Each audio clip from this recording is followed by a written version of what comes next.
Hello everyone and welcome to our daily stock market update. Today we will be discussing the recent events in the Indian stock market and the impact of the US airstrike in Syria. The Indian stock market opened lower on Friday but soon turned green with handsome gains by key benchmark indices.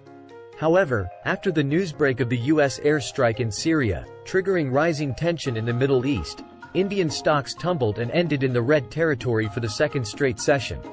The Nifty 50 index lost 131 points and closed at 16,945 levels, whereas BSE Sensex lost 398 points and closed at the 57,525 mark. Impact of US airstrike. According to stock market experts, global markets including Wall Street are already under the heat of the bank crisis in the US and looming economic slowdown worries. This new geopolitical tension in the Middle East might dent the prospects of a pullback rally when the market opens on Monday next week. They advise short-term investors to look at quality agriculture and fertilizer stocks to buy if the Middle East tension further escalates. However, for long-term positional investors, IT remains their favorite sector for investing. Global triggers for Indian stock market. Speaking on how the US airstrike would impact the Indian stock market, Avinash Garakshkar, head of research at ProfitMart Securities, said that the US airstrike news in Syria came at a very bad time as the Indian stocks were recovering from the morning losses after losing on Thursday's session.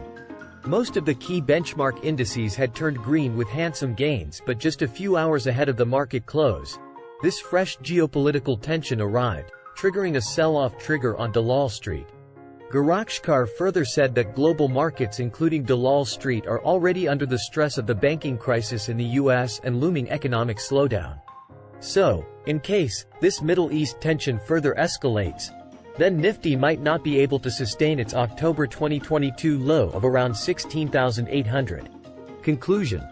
Investors are advised to keep an eye on crude oil prices when the market opens on Monday, as any rise in crude oil prices would be an indicator of fresh sell-offs in the markets. That's all for today's update. Stay tuned for more market news and updates. Thank you for watching.